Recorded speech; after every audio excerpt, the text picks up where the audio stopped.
projeto de Mimesum Héroe está diferenciar o mês de toda outra iniciativa da Dorco é percurar a parte de prevenção, mas também a parte de educação de turnos muito não. É importante para maior não compreender que é programa que aborda trabalhar dor de muita e para muita, para de forma é percurar que é muito não compreender a matéria também e para garantir também que o maior não porta tranquilo para lá não muito não o programa.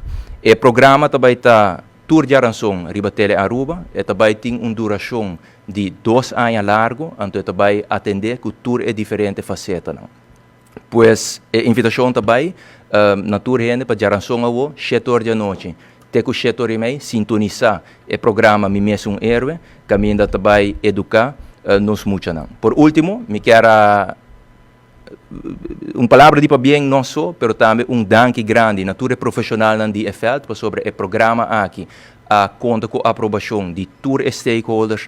Ora que a ideia que a Wardo lançar door de FIDAC, Fundação Instituto de Desenvolvimento Arte e Cultura, Edselin Figueroa e Lisa Helder, ela Wardo besproken também em full EFELT social, então tour departamento a contribuir para o produto final por ter em conta que o tour é diferente aspecto.